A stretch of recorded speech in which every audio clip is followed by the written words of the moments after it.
Let's start the workshop with a brief introduction of our experts. Maria, over to you. Okay, thank you, Aqeel.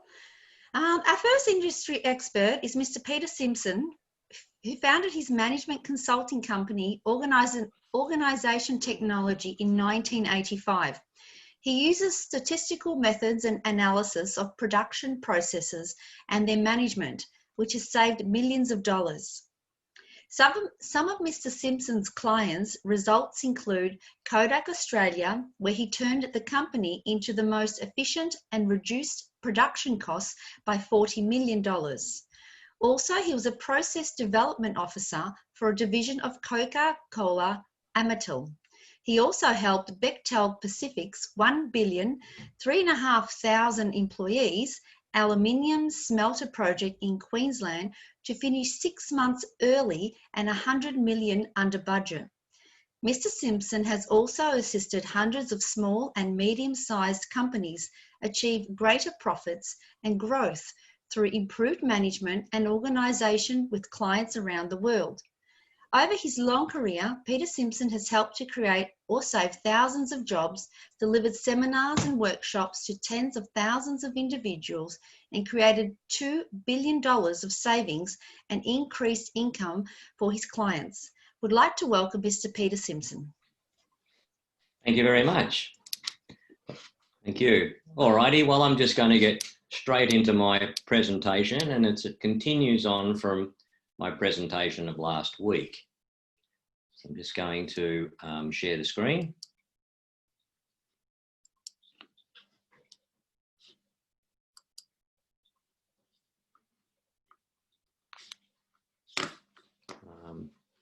Good. Let's make this big now.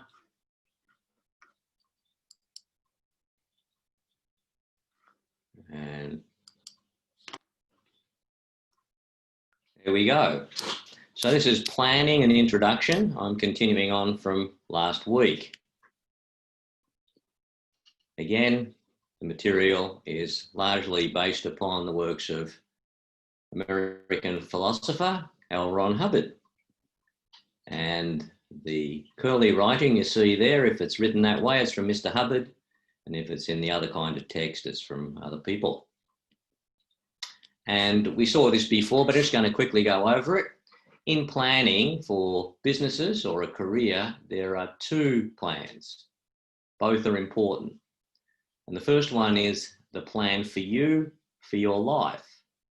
And that's what must be done first. That is the essential point. And then any planning in your business or your career is to help you achieve what you want, not the other way around. If we don't do that, the business gets bigger or the career gets bigger and you don't. And that creates a whole lot of problems. Not the least of which is you've now got a little thing trying to control a big thing. The big thing wins, the business runs you, and it's not a happy day. And if you don't do anything about it, when it gets to that point, you cease to exist as a person, really. You're just somebody in the business. So the key thing we're going to look at now is being, doing, and having. Two very simple words, but a lot comes from this. One of the cycles or correct sequences of action is be, do, have. So you can see this person here. He's a supervisor, a construction supervisor. He needs to be a construction supervisor so he can do some construction supervising and then he can have a completed building. Now you can see he looks a bit like, he might be a Mexican, and maybe he'd really much prefer to play the guitar than be a construction supervisor. He doesn't really want to be that and probably doesn't want to be there. Can you see that he's not going to be a very good supervisor and he's not going to do very good supervision, and therefore he's not going to get a product, the have, that was intended. Or maybe he's happy to be there, but doesn't really like work. So doesn't really do very much. Or maybe those first two are okay, but he thinks that hotels are just for rich people and the poor people never get anything like that. So he thinks all hotels are just a terrible thing and he shouldn't be building them. And he really wouldn't want to have that. So all this comes into it. For success, he would need to want to be a construction supervisor and be one, do some construction supervising, and then he can have products. And in exchange for those, he can get some money. So that sequence of be, do, have is often altered in organisations and even in individuals. Be is first, do is second, and have is third. By getting it out of sequence, a considerable confusion can be generated. So here's a typical example. Here we have an office worker and she wants to get paid. You can see this. She likes the idea of getting paid, but she's not doing any work and she's not being an office worker. And what happens under those circumstances? She'll probably get one day fired. It's a wrong sequence of have, wanting to have, before being and doing.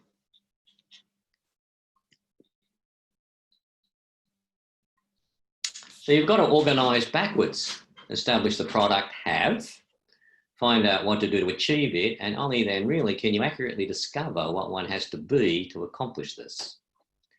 So you see this man here. Maybe he would like to have some money.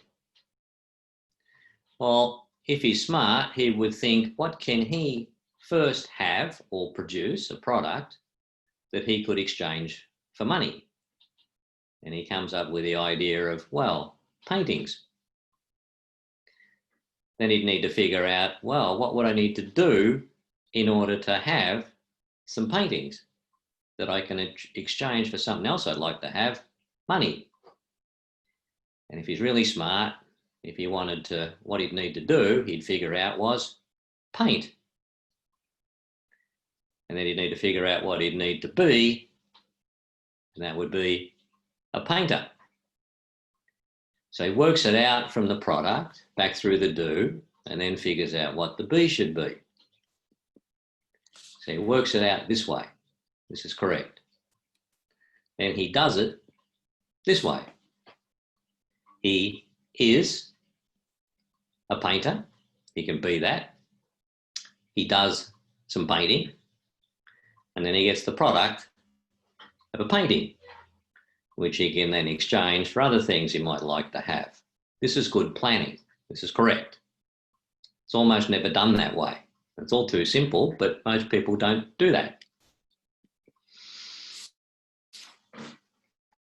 Children in the West are commonly asked, what are you going to be when you grow up? It's a silly question and can upset or confuse any child because it's the wrong question. It's the wrong end of the cycle. He can't work out his personal organisation easily. And I think all of you at some stage have been asked that question. What are you going to be when you grow up? And recall that drove you crazy. Uncles and relatives would come around to your house and they'd pat you on the head and say, what are you going to be when you grow up? You'd say something very smart like nurse or fireman and hope they'd go away. He's also asked, what are you going to do in life? That's just as bad. It's quite difficult to answer. And working with thousands of people over the years on this stuff, I find that it's probably the most asked question in the world. People just ask themselves, what do I want to do in my life? Over and over and over. We get all kinds of answers and then do none of them. A lot of people and businesses fail because they don't do this. A decision to be something taken first all too often winds up in much doing without any having resulting. You can see that young fellow on the left. Somebody told him that accounting was a good thing. So he decides he's going to be one. And he goes to university so he can be one. He never thought about what he might have to produce. If he did, he'd realise he has to produce balance sheets and tax reports and profit and loss reports. And now, if that makes him joyful, wow, gosh, gee whiz, I just love doing tax reports. That just makes me thrilled. And I really want to spend my life making tax reports. He'd be very happy as an accountant. But usually people don't think it through. They just want to be one. And so they're not very good, and they don't enjoy much return. They don't get paid well. And they're not happy. Just to show you how bad it gets, I was invited to talk at many universities in Taiwan. And one of the universities I spoke at, and this was the final address that the students get before they leave. And this was to those who had just completed a doctorate or a master's degree. And you only see a few of the people there. There's about 150 of them in the room that had just completed doctorates and masters. And this is from the top university in Taiwan, the University of Taiwan in Taipei, it's called. And I spoke about this same material to them very much. And a very sad thing happened, very sad. The person who organised this, who was one of the professors, invited the students, the graduates, no longer students, the graduates, to ask me a question. They could come up and talk to me personally if they wished.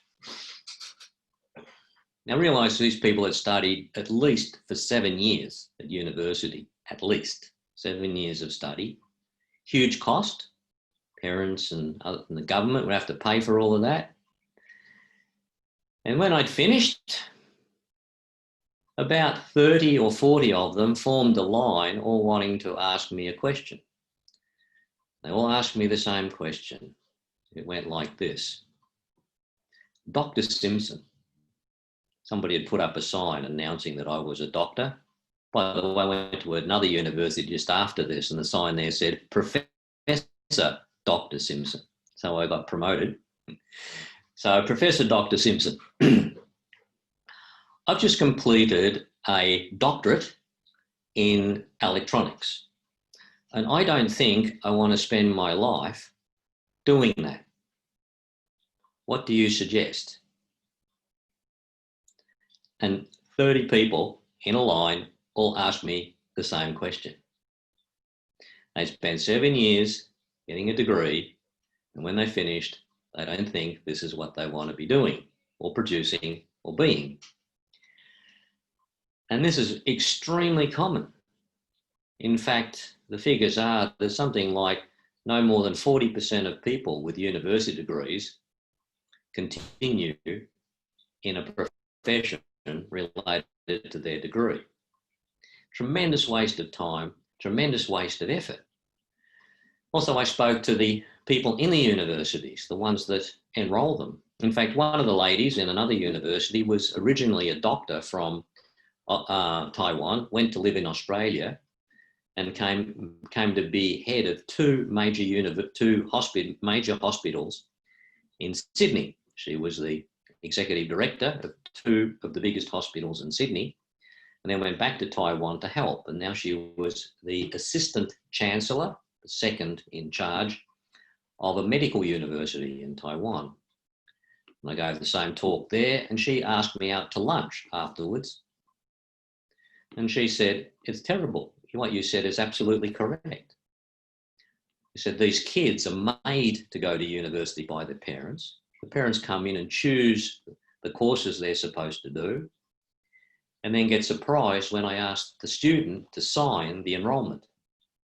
The parent says, "Why are you giving him the pen?" They say, "Well, he's the student, not you, so he's enrolling."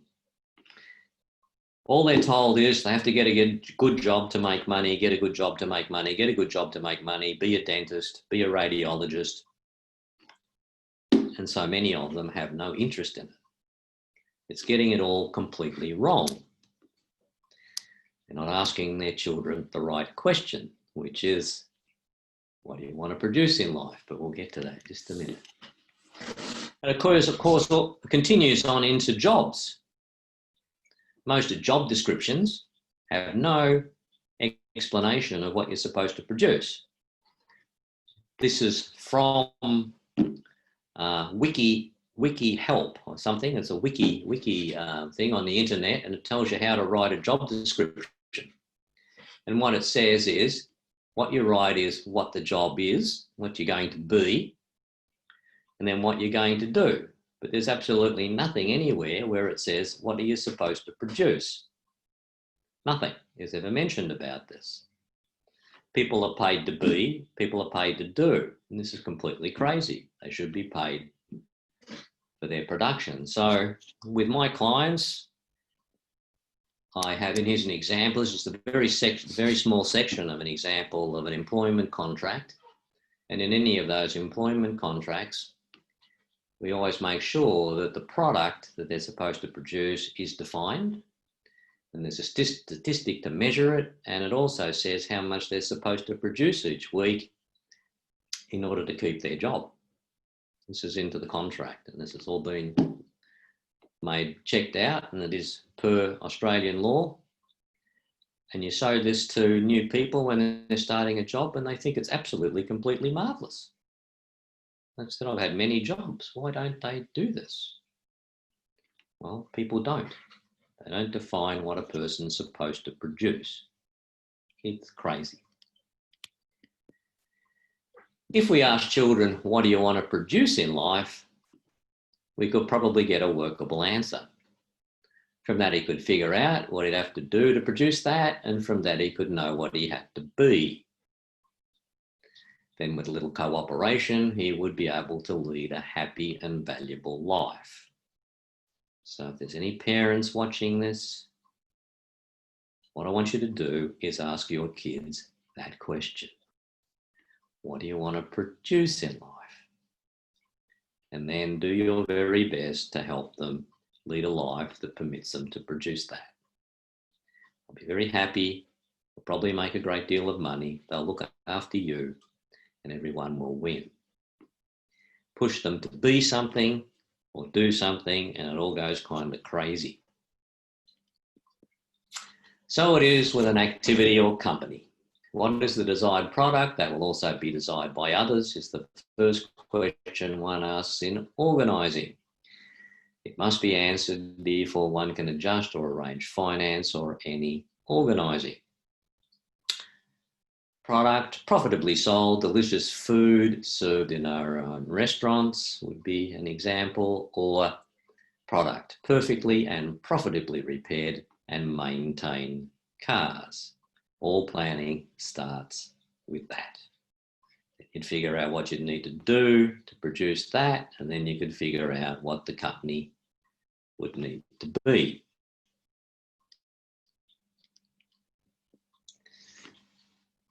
And here we have a little chart with a few examples. Job name, car mechanic. Duties, fixes cars. Product, fixed cars. Teacher, educates students. Students who can apply the materials of the course. Telephonist, answers phones and routes calls. Product, swiftly and politely answered and correctly routed calls. And so it goes. If every job in your company has a little explanation like that, believe me, things go very much better. I was once giving a lecture to a group of Melbourne's top business executives. All of these people had businesses worth several hundreds of millions, were the CEOs. Somehow we sent out some promotion that attracted these kind of people, and it was about 30 or 40 of them in the room. And I've been talking about this. I remember right in front of me was the CEO of Colonial Mutual Insurance and his training manager, just in front of me. And I put this up, and the Chief Executive Officer of Colonial Mutual Insurance turned to his training officer and said in hushed tones, "Get this down, get this down. It's very important. See, a car mechanic fixes cars,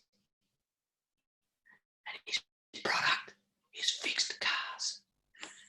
He thought this was the most marvellous thing he'd ever heard. Yep, it's true. A car mechanic fixes cars, and the result is fixed cars, Mr. CEO.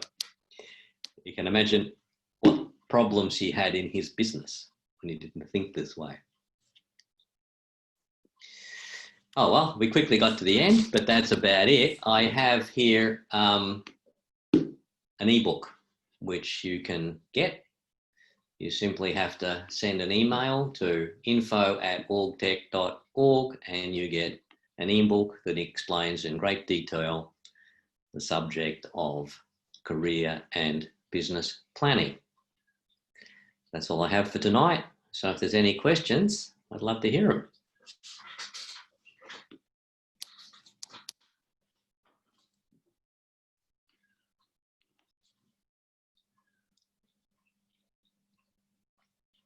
Thank you, Peter.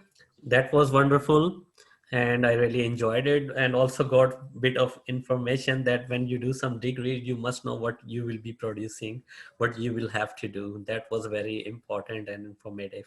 Thank you for that. You're welcome. And now I give mic to Maria, and she will introduce our second expert.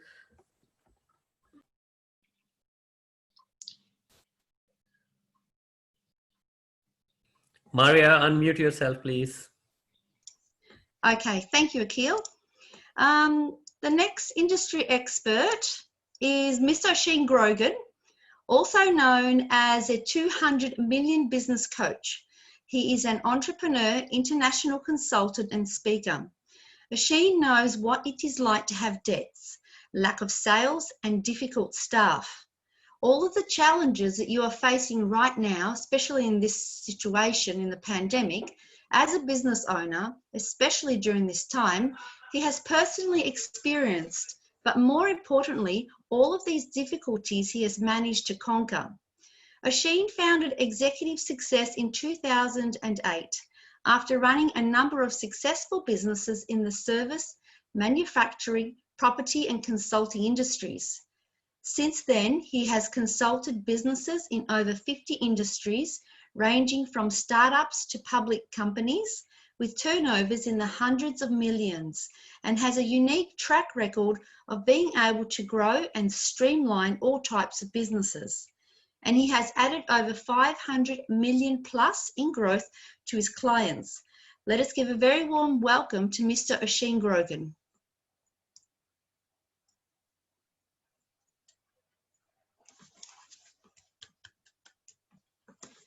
Let's see, let me unmute myself and let me unspotlight Maria. There we go. Beautiful. Okay, thank you for that. Always love an intro. Okay, cool. All right, so I'm going to further what Peter said. I gave a lecture once and I covered some similar material, and there was a bunch of manufacturing executives and the CEO of this and the CEO of that, and some Victorian government representatives. And at the end, this guy was a lovely fellow, but it was like a revelation, senior-ish government guy. It's like every role has a product. Every role has a product.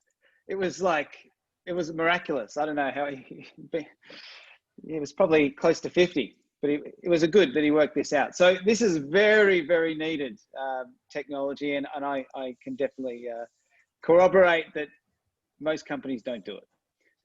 Okay, great. So let's get on with mine. So I'm going to hit more of the sales and marketing side. So I covered last week, I covered, how are you closed? And this week we're going to go further. We're going to go further. We're going to look at cause and effect, because basically, if the owner or the person steering a career or a life, so you are the CEO of your own career, and just as you are the owner or the steerer of a business, there's cause and effect. Now, if you don't get these right, nothing else works. Doesn't matter what you do if you don't get your mindset right. So let's have a look at this.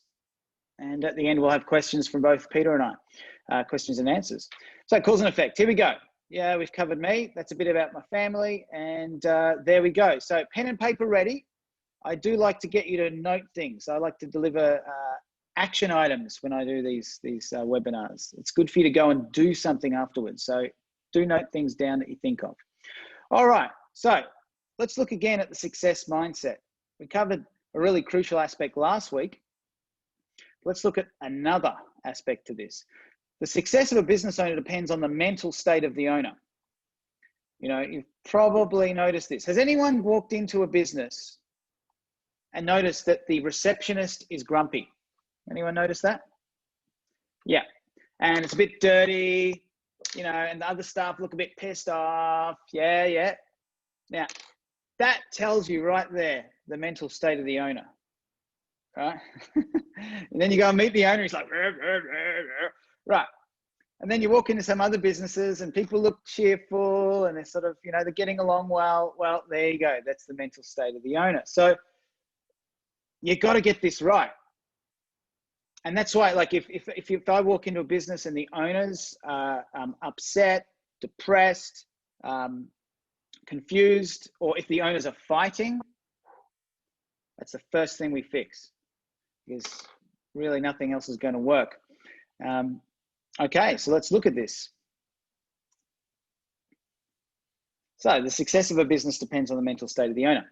So, a lot of consultants and business owners and that we get into like, how are we going to have a process, and we're going to, get the best automation and all this sort of thing. But this is how it works, and what new apps are we going to have, and let's, do this and that.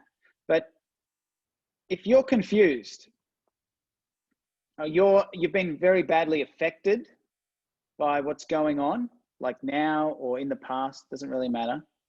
This is what happens. It spreads, the confusion. It's like a disease, actually, which is a terrible analogy to use right now, but it's exactly like that. It spreads and it goes down your organization. So what happens at the top filters down. And in the end, it's very hard to not be confused if the top is confused, okay? And this tends to lead to down statistics, including down income and all that sort of thing. Okay, so what I want to look at then is a tool that you can use to make sure that you're at the cause side of the equation. We've got cause and effect, we're going to cover that. But basically, we've got to get you to cause, and we've got to get you upbeat, in control, in the zone, all that sort of thing. So we sort that out, get you back to happiness and know where you're going. And then, of course, everyone else starts to sort out.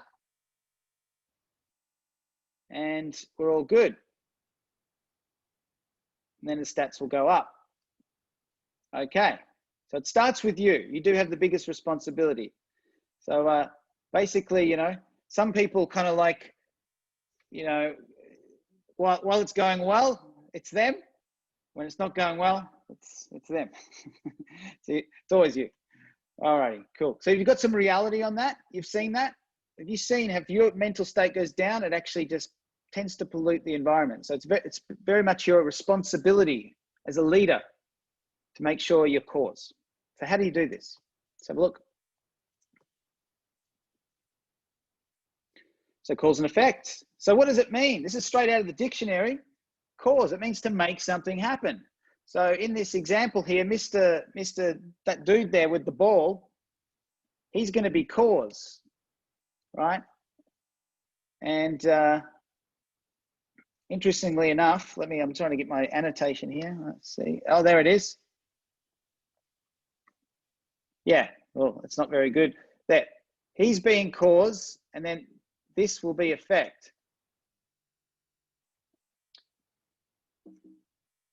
Oh, it's doing it to me again.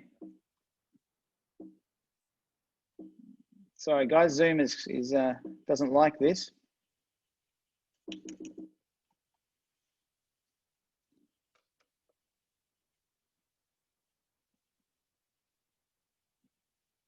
Oh, it's working again. Great. All right, let's get rid of that. Okay, cool. So let me get it back.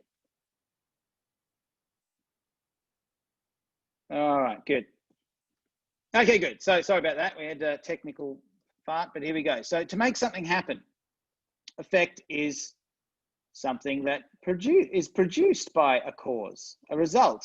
So in this image, of course, the finger is cause, the dominoes are effect. Okay, and if you're not, this is a joke, guys, but you got to watch out. You don't want to be the effect of your own cause. Okay, so yeah, so you've seen that, right? You do something, or well, actually, let's talk about someone else. They make a decision, it messes things up. So they were cause, then the decision comes back and bites you on the bum. All right, so that can happen too. Anyway, point is, we need you to be at cause. And all the best things about you are when you're at cause. All the successes, all the products that Peter was talking about, a person at cause produces a product, and the product is the effect, right?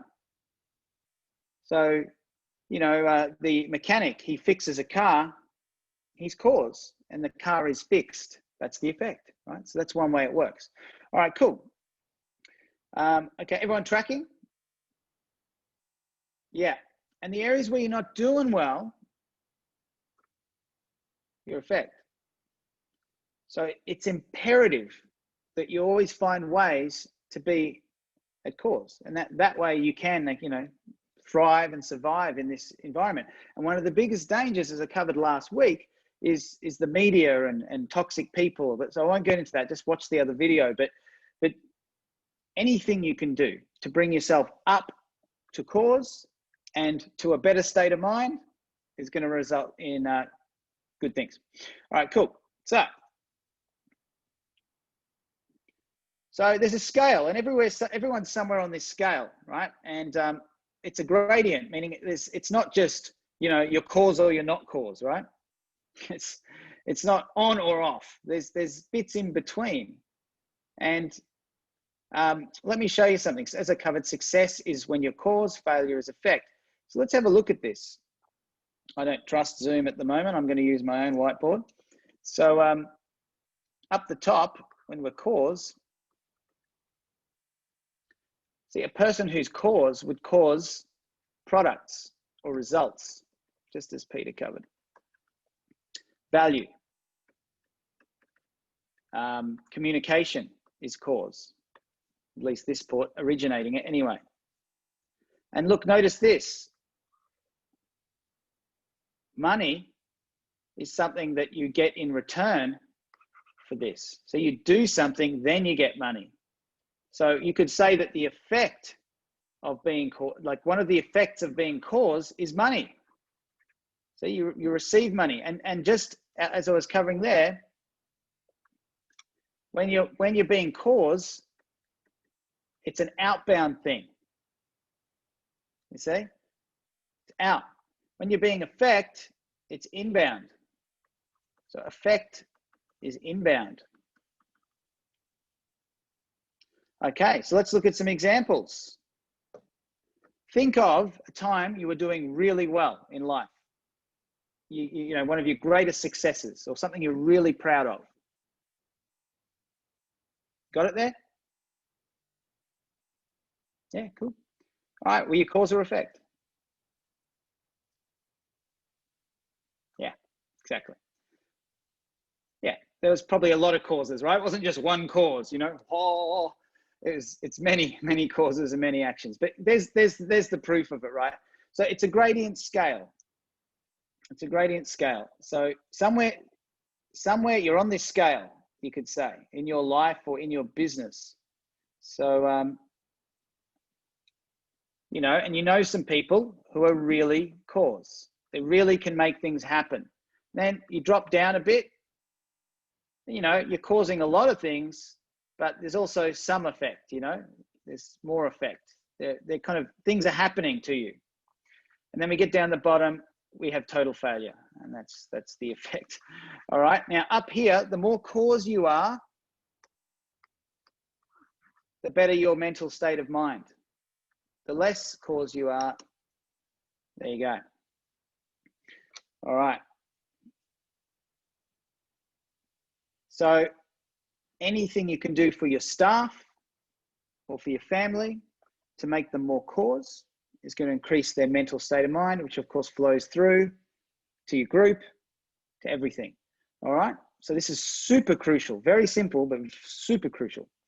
All righty. So let's move on.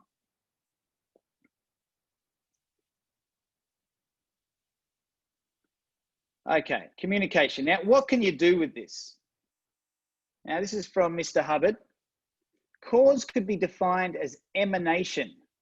Emanation is where something comes from. It comes out from it. You know, it emanates, like the sun emanates sun rays, right? And we're the effect of the sun rays, but that's a nice effect, isn't it?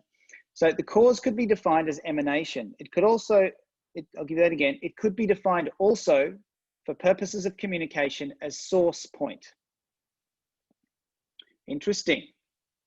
So if we look at this, back to the whiteboard, wherever you're doing well, so let's look at communication. Emanation, outwards. Now you do have to listen as well, right? But let's just look, we're trying to put you in a position where you can be more effective, succeed and thrive. So it's an outflow. So this is the way to succeed in business. You've got to get communicating. There's many ways to communicate, and Peter and I will cover these in many more of these webinars. But that's the simple, when someone is cause in life, they're communicating. So how can you communicate? There's many ways to communicate. You can use the phone, you can do emails, you can text, you can do meetings, you can hold webinars, you can send out promotions, you can do many things, you can do research. These are all ways of communicating. And every single thing you can do that increases your communication, particularly if it's effective, is going to raise you up the cause factor. So there you go. So if you can think of, like, just think of some niggling problem you have right now. You probably some things that are bothering you, right? Just think of one, right? Just one. Just give me a nod when you got it. Something you're like, oh, I want to change that, you know? Yeah, cool. All right. So one way to be more cause is to communicate, right? So that's how you do it. So what communication could you do on that thing you thought of? Just note it down. You can do it after this. Might be sending someone a text, might call someone, might research something. What communication could you do about that? Can you think of something? Yeah, cool. Cool. So the moment you do that communication, you're more cause. So it's remarkable. This works on so many things. So have you ever noticed this? Here's one more example and I'll start wrapping it up, right? So have you ever noticed that you have a question and the moment you ask someone the question, you see the answer? You ever had that? Like it's even halfway out your mouth. You haven't even finished the question. You already saw the answer. Why? Because you went to cause. Because you're communicating. The moment you communicate, you become more cause. So this gives you a really, really simple way to solve your problems. Communicate more about them. Just as you're doing now. You're here. You ask questions. You're being more cause. All right, cool. Great. Someone made a comment. I'll just check that. This is a good one. Maybe it's, if you have such a good product, do you really need to outflow much, to communicate much? Yes. Yes is the simple answer. Have you ever met someone who's got amazing, amazing products? Like they're a great mechanic, or they're a great massage therapist, or they could be even a great, amazing consultant, or an amazing, you know, you've seen someone who's just amazing at what they do. Yeah? It doesn't matter. It could be anything. Just give me a thumbs up. I want to make sure you're tracking with me. Yeah? Yeah? Right. Cool. And are they super rich? Not all of them. Not all of them. Why? Because that's part of life. It's part of business. You have to communicate a lot. And someone who might be, someone said, our ice creams still have to, yeah, exactly. You might have amazing ice cream, but you know, someone who's got crappier ice cream, you know, might just talk to more people. Well, the chances are they're probably going to sell more, you know, even with their crappy ice cream, right? So this is one of the lessons you have to keep learning in business. You have to keep communicating. In other words, be cause. And yes, there are ways to refine that and to improve the quality, but essentially that is the key. All right, good. All righty. So let's see. I have another section, but I think I might leave that for next week. So, so yeah, basically that's the final drill for tonight. I think we'll leave it there. So, you know, let's just look at just name another couple of problems you got, a couple of things you need to improve in your business or your life right now. Just name them down, 1, 2, or 3, just a couple more. Yeah, make that good. And here's your drill. What communication are you going to do about that? Just note that down. And next week, you can let me know how you went. All right, so I'll just give you my details if anyone wants to email or whatnot, and then we'll open for questions. So good. And next week, I can go over what's called the cause drill. That's actually something very cool. But there's my details if you want to contact me. Facebook at 200 Million Coach. You can email me at contact@200millioncoach.com. There you go. Thank you very much. Back to you, Maria. Thank you. Thank you, Oisín. That was really informative and wonderful presentation. And I hope all the participants liked it. And now we will open our question answer session. Over to you, Maria. Okay, thanks, Aqeel. We've got a question for Peter. What changes when a person or a company truly know their goal and their purpose, Peter?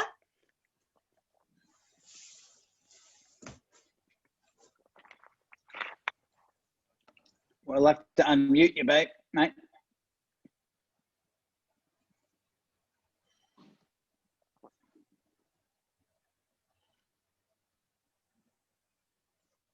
See, I'm muted here. How's that? We can hear you now.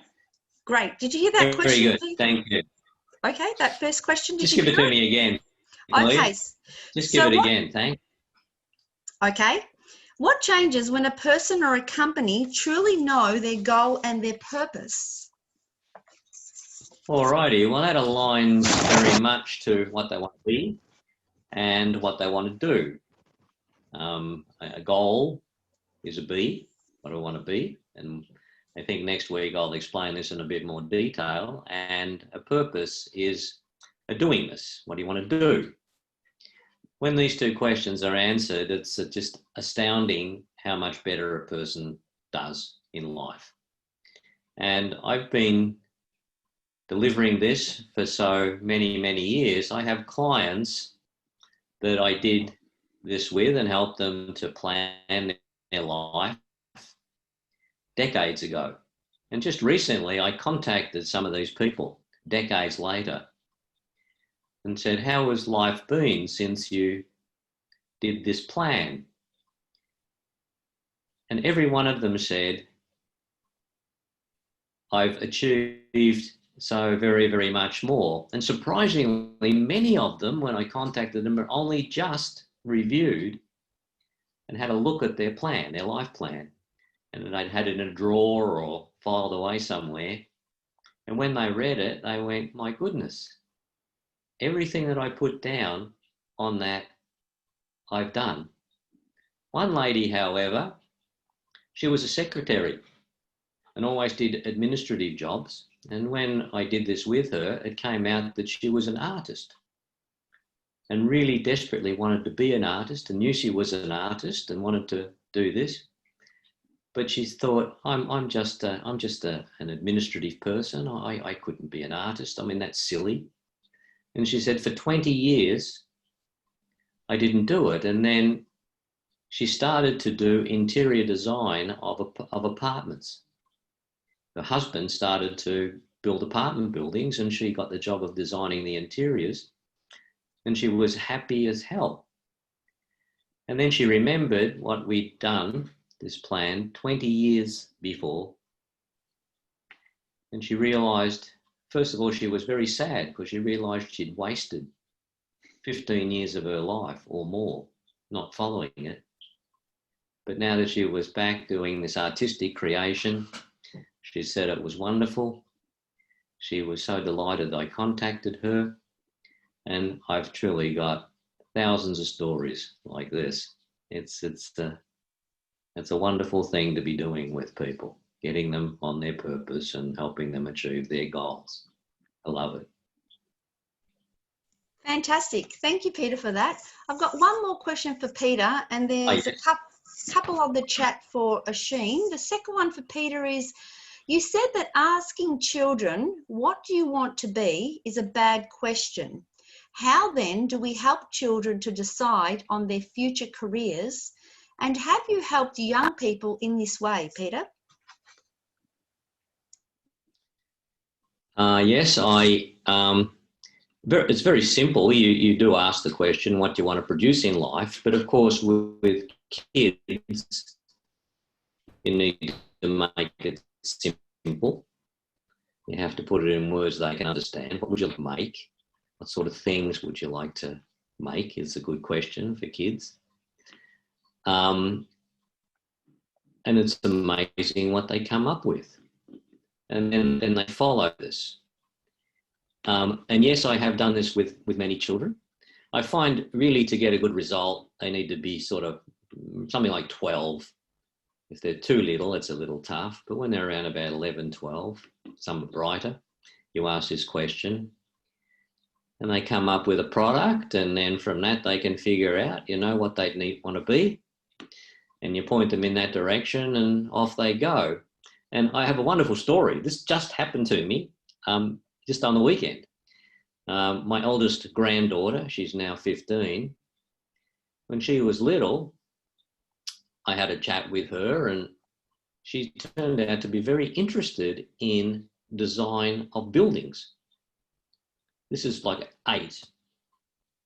And she was just drawing diagrams of buildings and like houses and putting them in, and then she'd make them out of cardboard and move furniture around and move the walls and get very, interested in this. Well, it just so happens that I'm now working for a company that makes caravans. They're mostly used as, they're caravans mostly used to sell, like street food. And I invited her over to have a look at these caravans. They happened to be extremely beautiful. And I was working and she just sat in the factory. It was the weekend. There was nobody in the factory. She sat in the factory for 2 hours while I talked to the production manager. And I was sort of getting a bit worried. I just left her in the factory. When I went to see her, I said, how'd you go? She said, this is just so totally wonderful. I had the best day ever looking at how caravans were designed. And she said, oh, gee, I'd love to work here.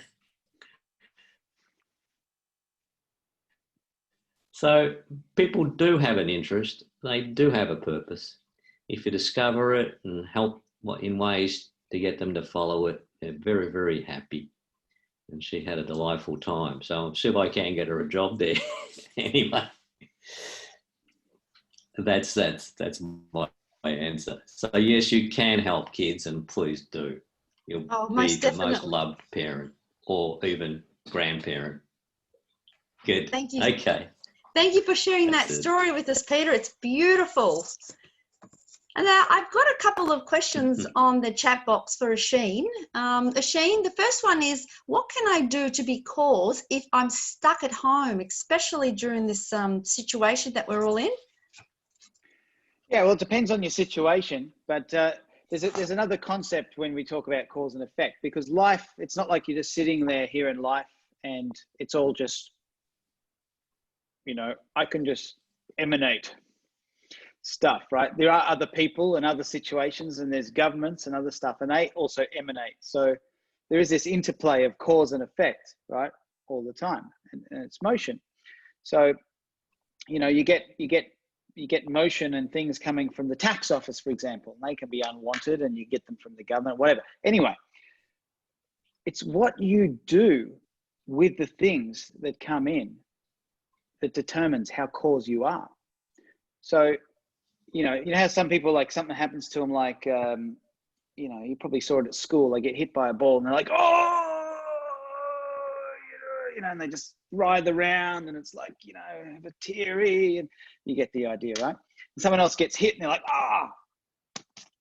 get on with it, or pick it up and throw it back. So your level of cause is determined by what you do with the motion that comes. So it kind of depends what's happening to you, but here's the general concept. It comes in, see what you can do with it, and send it back out. That makes sense. So, like another way to say this is life gives you lemons, make lemonade. So, all right, maybe your business is being kind of slowed down or shut down, but maybe you could start something else. Maybe now, I know of a guy who'd been meaning for years to go online. So he took that motion, and he couldn't deliver anymore. It was like he delivered in premises, and he took that and he started delivering online. So he took that and turned it into what he'd always wanted to do. So it's really, there's always something, and this is the thing, you got to look for it.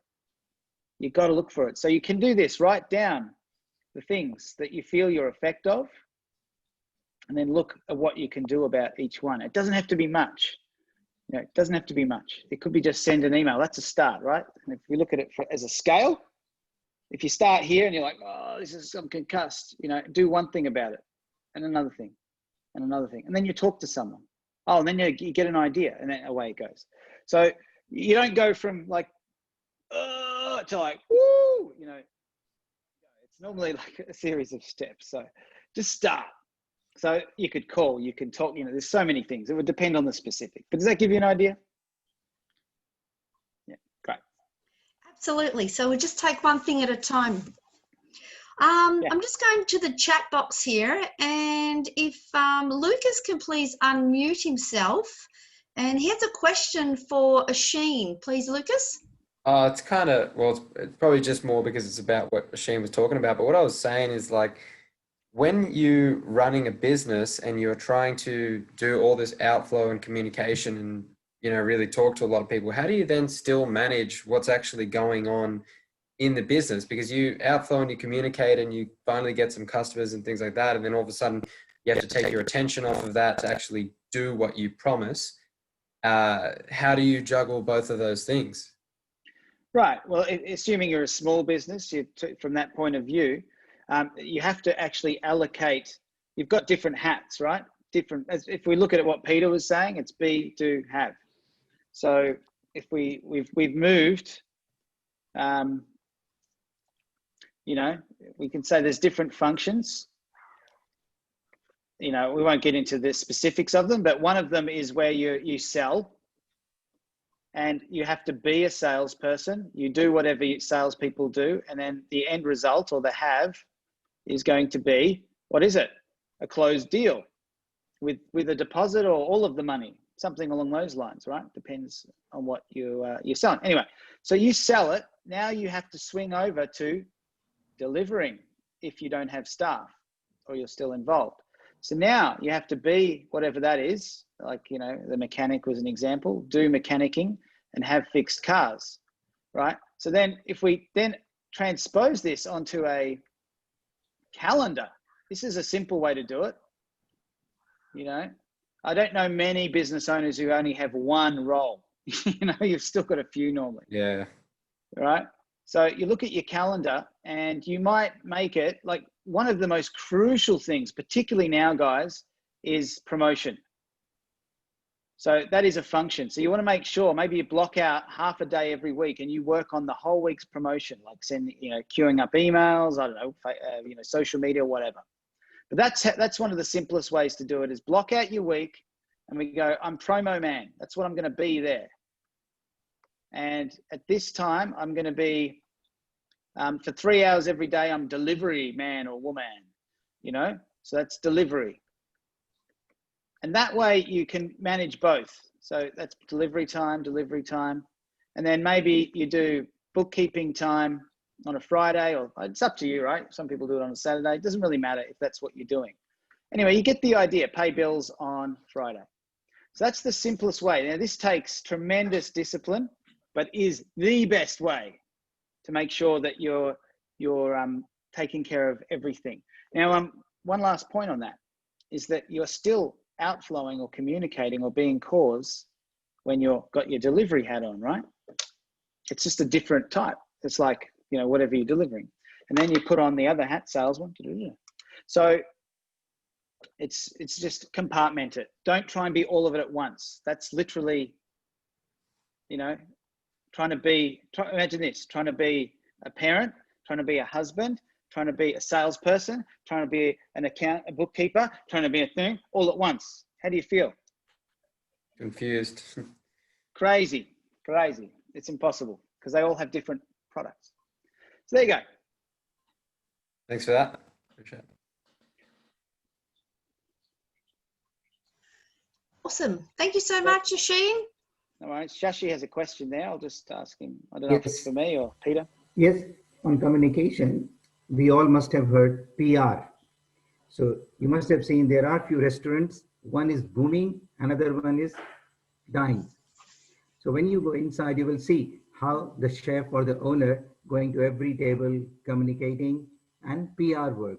So that's what it's all about, how good is your PR work, and then you create that kind of business. And people love that. So you have to put some kind of communication to get some results. Definitely, yes. Yeah.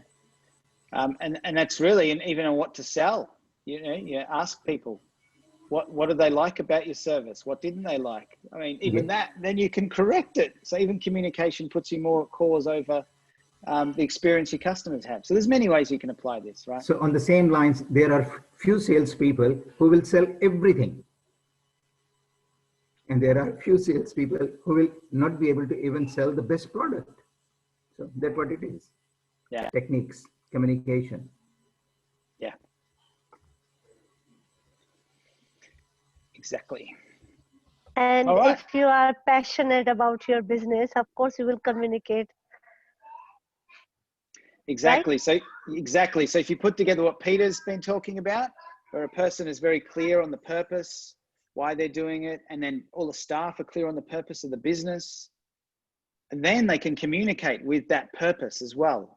That's a much more alive, business, much more dynamic, and super It's cool. not that easy to run a business in Australia. It's very hard. There's certainly some challenges, mainly governmental, I find. But the more you know about it, the easier it gets, trust me. So you're in the right place. Just learning some of these principles, you can just get more and more cause and it'll get easier. But yes, you're right. They don't make it easy. They could make it easier. All right. Yes, Maria, unmute yourself. Yes. Aqeel, I think, does anybody else have any other questions for the industry experts? We'll be wrapping it up. I'll pass it to you, Aqeel. Yes, I think that's all for tonight. And it was really wonderful presentation by both of our experts, Peter Simpson and Oisín Grogan. And thank you to all the participants, Jan, Lucas, Sashi, Nazish, and Sadaf. And I believe they must have learned something from tonight's session. And video will be available as soon as I will get it. It will be uploaded. And the previous one, I will make it available to everyone through Maria. Thank you to Peter Simpson and Oisín Grogan. Thank you.